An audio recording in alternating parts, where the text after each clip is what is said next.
Good afternoon, everyone. It's a privilege to be able to present this webinar. Before I actually tackle the topic of mental health issues for refugees, I thought I would just give a little bit of a background on the legislation around refugees and asylum seekers. Now, South Africa is a signatory to the United Nations Convention on the Status of Refugees and the 1967 New York Protocol. South Africa does have legislation to process refugees and asylum seekers. That is the Refugee Act 130 of 1998. The Act was amended in 2008 and it seemed to be very favorable.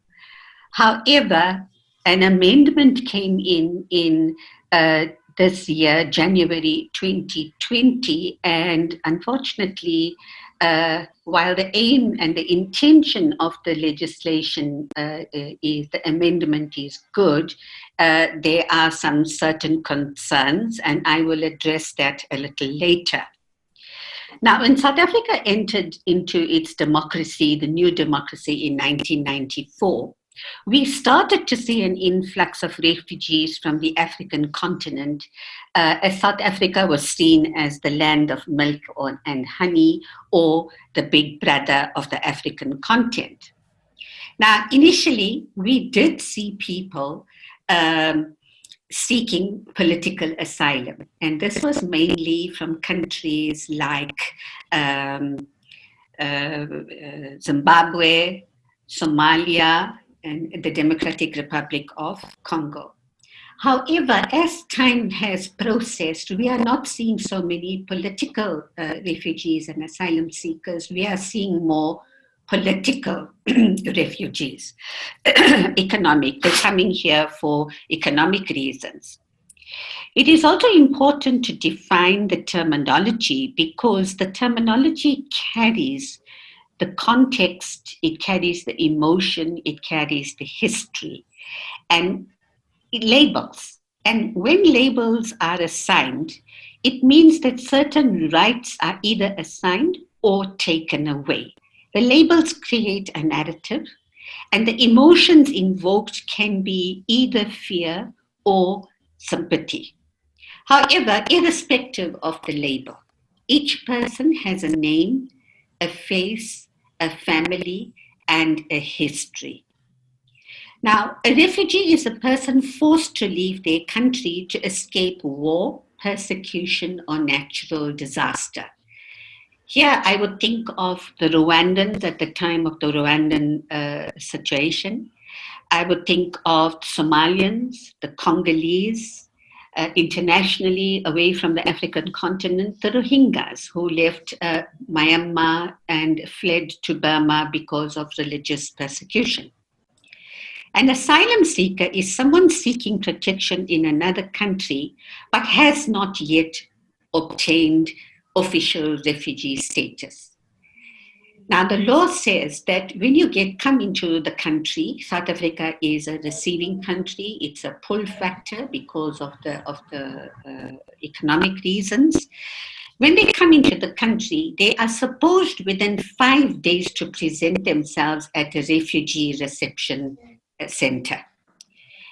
Unfortunately, because of the way the reception centers are set up, you will find that they don't so much present themselves and tend to get absorbed into the community or the general community, or they start to be hidden by fellow countrymen. Now, when we talk about refugees and asylum seekers, this refers to displaced persons. They are forced to cross national boundaries and they cannot return home safely. Now, during the liberation struggle in South Africa, many persons in the ANC sought refuge in neighboring countries like Zambia, Zimbabwe, Swaziland, Tanzania, and Lesotho. but they were not integrated into the general community. They were kept in like camps, as one would refer to them. When we talk about migrants, migrants are people who leave their country of origin. They leave it to seek economic or educational opportunity, but they do it via a separate process.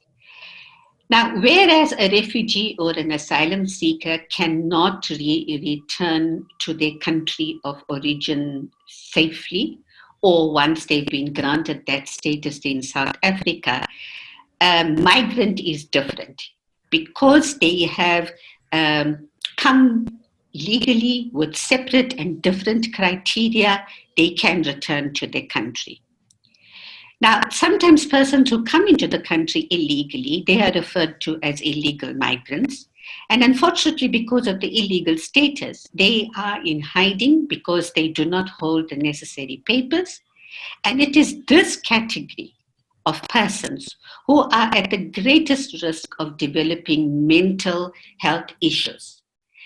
And it's brought on by fear, it's brought on by poverty. And as an illegal, even more, if they get sick, they cannot access the health services. Now, Section 24 of the Refugees Act Act 130 of 1998 allows asylum seekers to enter the country legally under Section 23 permit. Within 5 to 14 days, they present themselves at a refugee reception center and they apply for a Section 22 permit. This permit allows them, it's only valid for 6 months, and it allows them to work and study. Now, once you have the Section 22 permit, you can renew it. But while you're in that, you can then start the process to apply for the Section 24 permit, which allows for a 2-year stay and is renewable. And you renew it every 2 years, and after 5 years, you can apply to become a permanent resident in the country. Now, why I state that is because the whole aim of a refugee or an asylum seeker coming to this country for economic purposes is obviously to be able to work and study in this country. And if you have the necessary papers, it then means you can access the education system, you can access the social health system, you can access health. Unfortunately, the Department of Home Affairs is really not capacitated to attend to matters in a quick and efficient manner. And if you ever have the chance to go to any of the refugee reception centers, those of you that are in Durban, you can go to the one in Mgeni Road, and you will see how early people queue up. They wait there, they're treated really badly. They don't go into the front door. There's a side door through which they are processed. And very few applications are done per day, which means that people are standing in queues for the whole day, sometimes with no food, with no water. Tensions escalate if somebody is jumping the queue and then a fight will break out. There's no ablution facilities, there's no facilities to sit. So all these things have a real impact on the morale, the general morale and well-being of those individuals that are applying for permits to become legalized in this country. And I think that that situation kind of escalates if you're not attended to in a quick and efficient manner. And when you're getting to this country, you're coming here with hope and joy, and you know, when you come here and you're not treated well, it starts to erode into your mental health. Your dignity is impaired because of the manner in which you're treated. There's despair, and remember that people don't just get on planes and arrive here, or get on trains and arrive here. They come by bus, they come on foot. It is a hazardous journey. Sometimes when they get to the border, because the borders are closed or the officials are not treating them well, they are then, diving under the fences and coming in. There's a fear of being shot at, arrested, detained, whatever. Despite a detailed handbook by the World Health Organization, which is a manual for mental health of refugees, this was published in 1996, worldwide, there is a lack of commitment to the mental health of refugees. Refugees are known to be 5 times more at risk to have mental health issues. Now, what are the common challenges and problems faced by asylum seekers and refugees? Firstly, language barrier, especially people coming from the DRC and Somalia. English is not their first language. Then you come into the country and you discover, oh my word, English can be spoken, but there are 10 other official languages that you should be speaking. And this is, I'll touch on it. There is a point about xenophobia, but I'll just touch on it. When people who can't speak English well already are coming into the situation or into the community puts up these barriers because they know by virtue of the fact that these people can't speak English that they are now foreign nationals. And of course, they targeted and their treatment.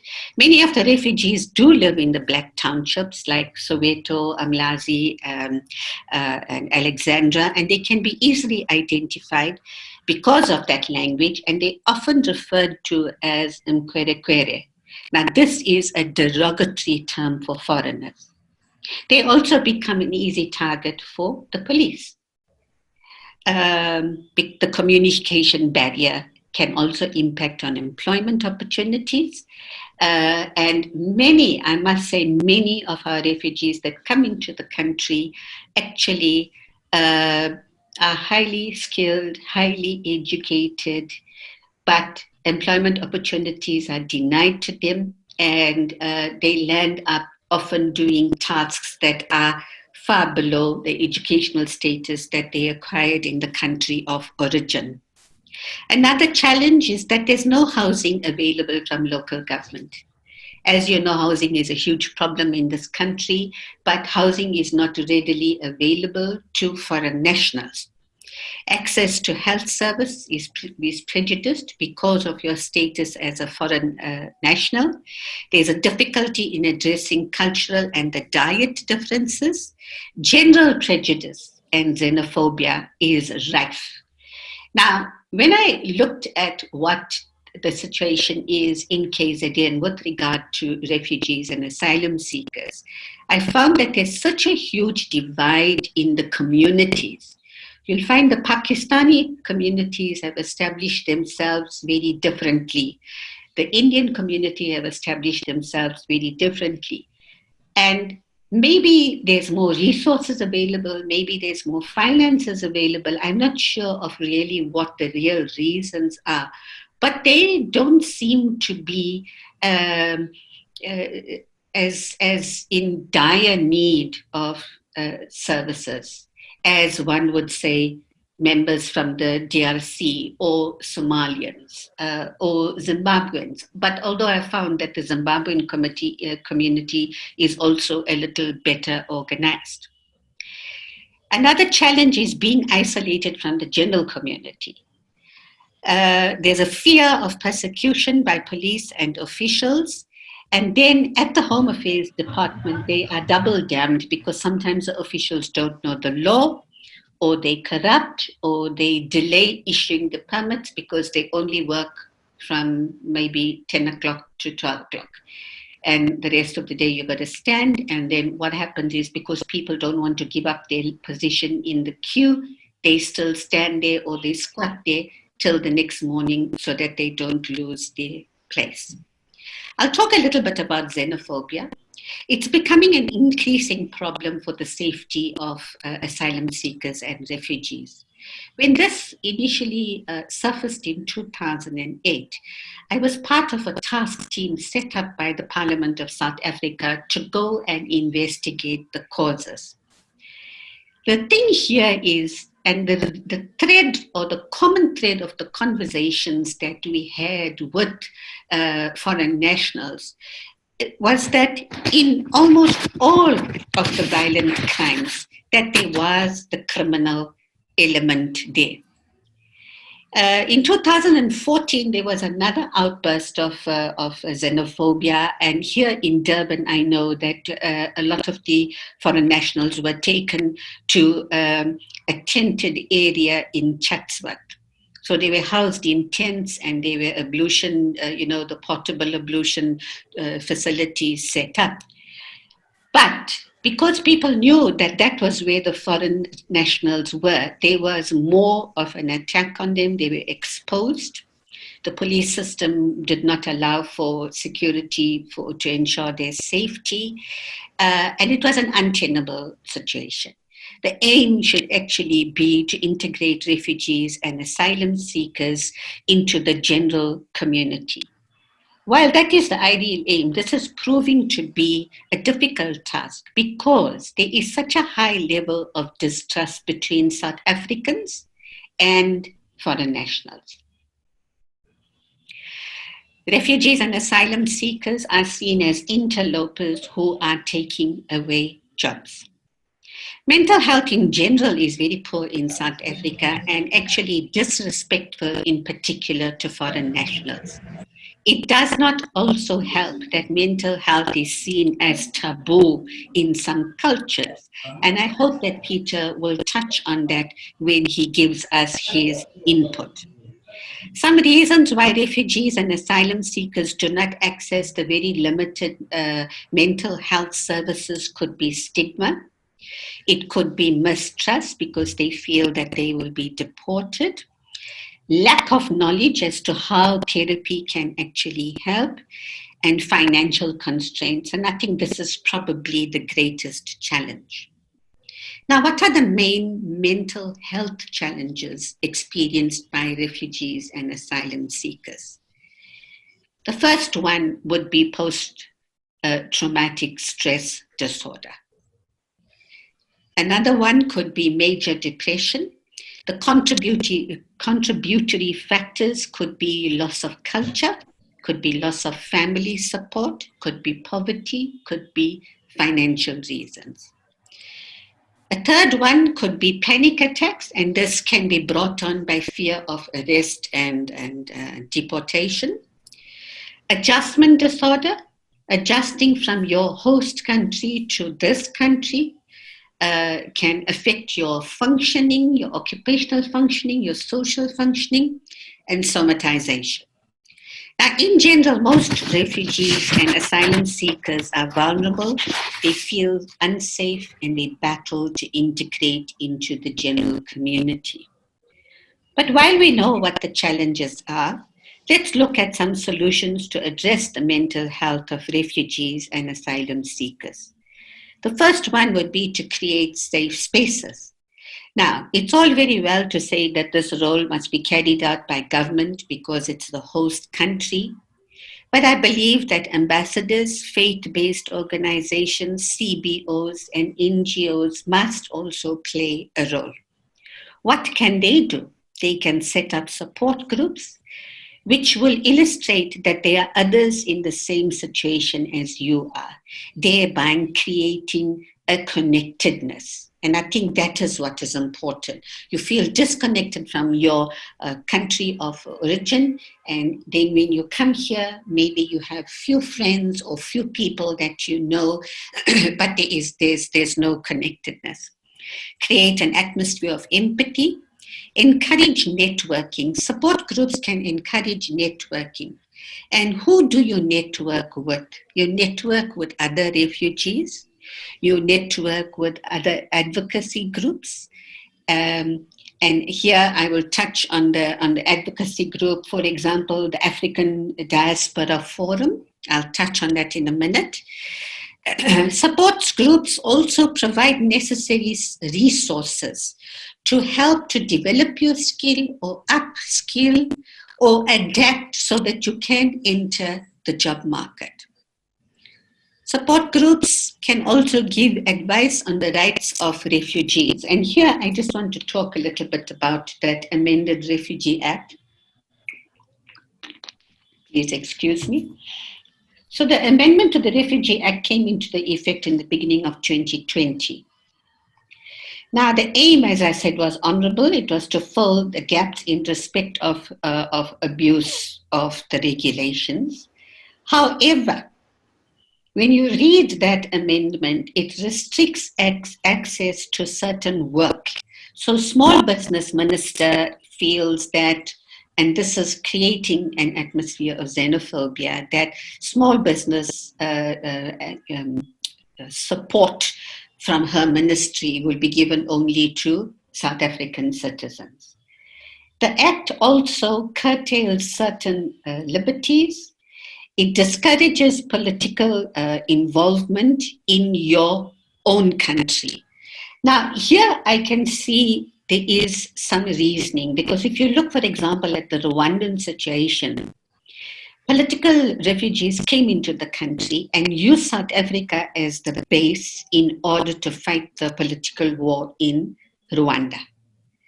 And that I think is unacceptable. You can't use another country to further your, when you come here and you seek political asylum, you can't then use this as a base to do a coup d'etat or further your political agenda in the country of origin. This amended Refugee Act says that you cannot make contact with your embassy in any event. If you're going to be, for example, deported, you can't phone your ambassador and say, help me because I'm going to be deported. Now, that in itself is crazy, because if you are here, then the Constitution of South Africa applies to you, and the rights there are explicit, that you should be able to access any right if you fear for your safety and your well-being, especially if you're under the threat of deportation. The amended Refugee Act also gives an age limit for dependents of refugees. For example, if your child is now 18 years and over, then they don't have the protection of the mother refugee or the father refugee. They must then seek their own status. And then you limit the work, you're limited to the type of work for which you can apply. So the African Diaspora Forum has been very active in this, and they are asking the government to reconsider these amendments and use the South African Constitution as a guide. Vusimuzi Sibanda is the head of that forum, and it would be worthwhile having conversations with him in networking. Then UNIFAM, Patrick Matenga, he is born in the DRC. And while he agrees with the principle of not allowing refugees or asylum seekers to organize political activities in the country of origin while staying in this country, he also feels that this act is not a very good one. By creating safe spaces and setting up support groups, we diffuse social tensions. And also, that forums could be used to encourage therapeutic interventions from professionals. In your support groups, in your forums, in your discussion, whether it's at the church or whether it's at the school parking lot or wherever, if you talk about the benefits of therapy, like it's confidential. They're not going to report you to the police. They're not going to say where you stay so that in the dead of night somebody's going to come and arrest you, and so on and so forth. Build up an atmosphere of trust. We will find that more of them will seek therapeutic interventions. In the work that I have done with refugees, the general idea of using the narrative exposure therapy, telling us about your journey and your lifeline from start to where you are, and social therapy interventions work best with refugees and asylum seekers. So I'm going to stop here now and invite Peter to give us his personal experience and life story. Peter, over to you. So, and maybe I will start with my conclusion, is never wish to be a refugee. And if you see a refugee, just be kind to him. You can change his life by all his life. So, okay, Lynn presented me, and I'm from Congo, DRC. And I think mental health for refugee start from home. And the term mental health for Congolese is like when you say you are mental health, they think about madness or crazy. So people don't mind about mental health. There is stigma around it. So, but okay, let me share my personal experience from home to here. And yeah, I will try to be brief. But yeah, I left my country broken, stressed, depressed, and traumatized after leaving everything, losing my mother shot, my father died, all of them killed, myself escaped, and lost in one day, losing everything I worked for and starting a journey with nothing. And on my way to Tanzania, I could speak Swahili. It was fine because we all speak same language. When I crossed Tanzania to Mozambique, the language changed. Where they speak Portuguese, we couldn't hear each other. And it's where the problem started.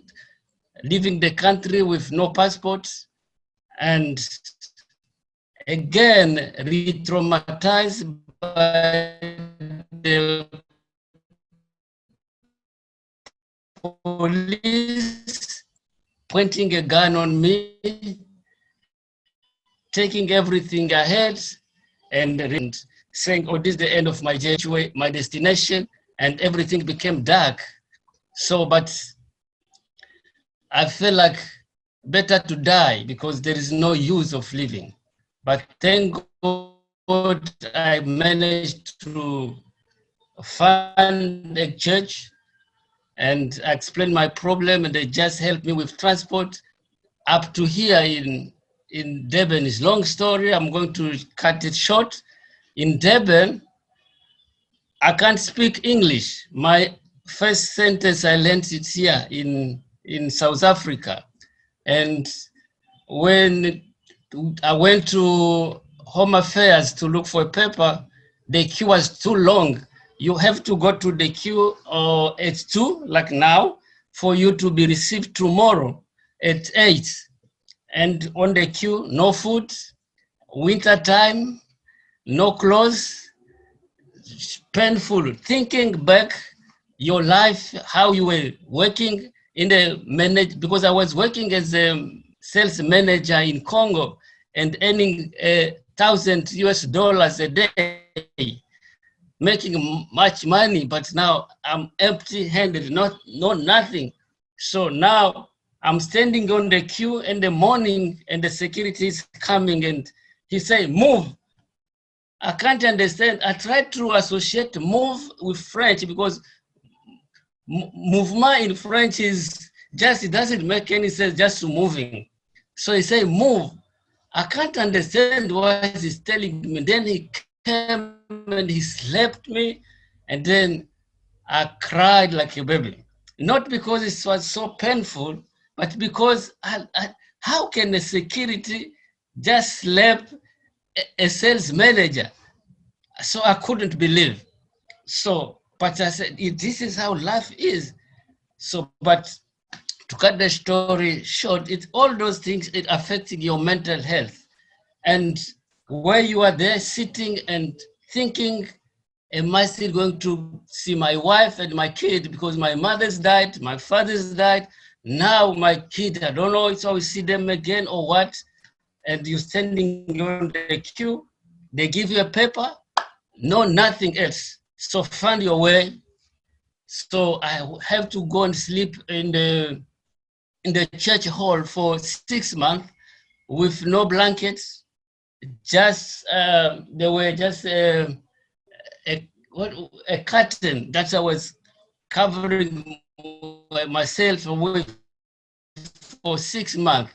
So with a struggle, crying day and night, and oh, is this how life is? I thought maybe in South Africa I'll find a better life, but my first experience was very horrible to see slept by a security guard. So after 6 months, I found a job as security car guard at Ushaka Marine. And again, when you are standing there, they don't pay you. You buy, you also exploit it. They just exploiting you. You buy a uniform, and you pay also. At that time, we were paying 10 rand, and sometimes you will only get 15 rand per day, and you have to pay 10 rand for you to stand there. And people are coming, they see you with a radio, they see you with a uniform, they thought that you have a salary. But sometimes, even when you greet those customers, hello, how are you? They say, for what? And then you say, oh my goodness. And I still remember when I'm sitting on my side and there is a guy and he wants to give me 50 cents and he doesn't want even my hand to touch his hand. And I cried again like a baby. I said, oh my goodness, this is how life, you wish you could die. So, but even the work itself is stressful. Life, the hardship of refugee is horrible. So, but my experience is very horrible, and I'm not sure if I will be able to describe the whole process here, but I'm talking from home to here and the work, how it was also stressful. But thank God, uh, when I said, okay, let me try to push myself as a man, I decided to go back to university to study and to do my postgraduate diploma because I came with my bachelor degree.